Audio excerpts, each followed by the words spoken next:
a children's literature researcher. Last year, I was awarded a fellowship at the International Youth Library in Germany, and I had the chance to conduct research on movable books, also known as pop-up books.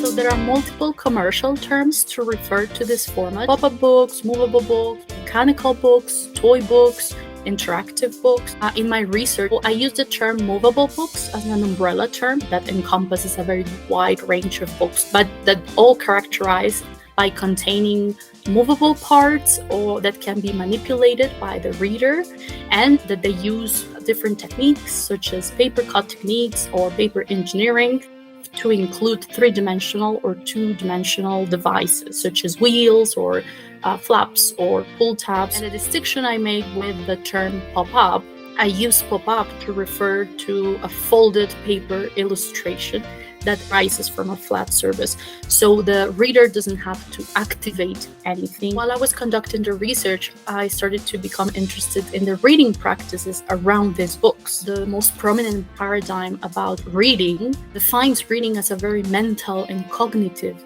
activity. But what I encounter with these books, it's our bodies are engaged. There's a lot of interaction between the book as a physical object, but also with the reader's body.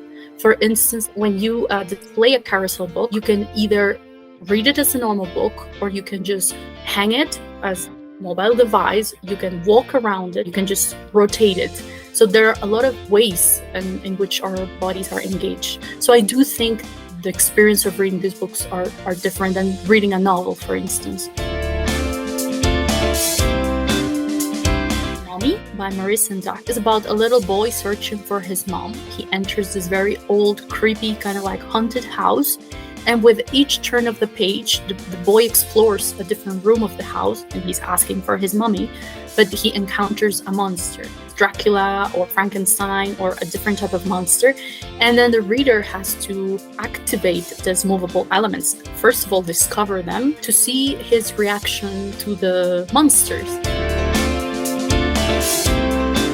Movable books explore surprise by the fact that three-dimensional structure that is hidden in a book format, and that's something we as readers are not expecting. The fact that it emerges, it creates a very different type of reaction for the reader. Another element that is associated with surprise is search, the search for hidden structures. And sometimes many books will not have any sort of indications that they are pop-up books, or sometimes they don't have arrows, so it's the reader that has to explore material aspects to find where these structures are.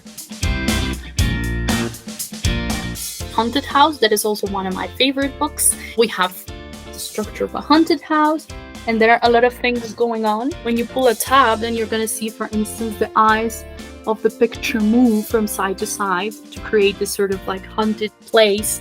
And well, I think that the idea, the notion of movement, to be able to create moving elements through paper engineering is also very unique for this format.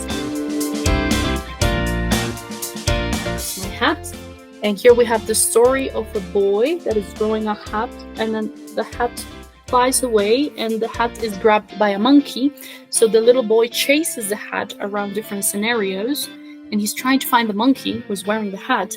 But then the interesting thing is that sometimes the monkey will be hidden behind the paper structures. So you need to move the book a bit around, like close it or open it, in order to find where the monkey is. So for instance, here is at the mall, and he's hidden in one of the stores, but then you need to move the book just to find it. Like really good quality movable books will explore the sense of space, in which the reader is very autonomous and is able to observe and revise and check, enter the space of the book. Although the narration is fixed, there's this sense of rhythm that the reader decides, because he can decide how long he wants to spend on a page, how many times he wants to activate a mechanism. So there is a degree of agency in this type of books, in which pop-up elements do not have a decorative function. We do have some sort of questions that appear while I was conducting my research. And the first is what Hannah Field has named as the material paradox, and is that due to the physical properties of these books, they are more fragile than a novel. And that means that they have a shorter lifespan because their destruction is almost inevitable. And this causes a huge problem for these books because the production of these books is very expensive. And I don't know how it works in other countries, but at least in Colombia, public libraries and school libraries do not spend much money buying and acquiring movable books because they tend to break, they don't last as long. And that really holds back the experience of readers. And this is a very difficult paradox that we are facing. Like, how can we make sure that all children have this experience? Even to conduct research, you have to check either private collections or be able to have access to these books. Otherwise, it's very difficult to do your research. You don't have that easy access to it. Like, I didn't grow up reading pop-up books, and I know many children don't have this experience.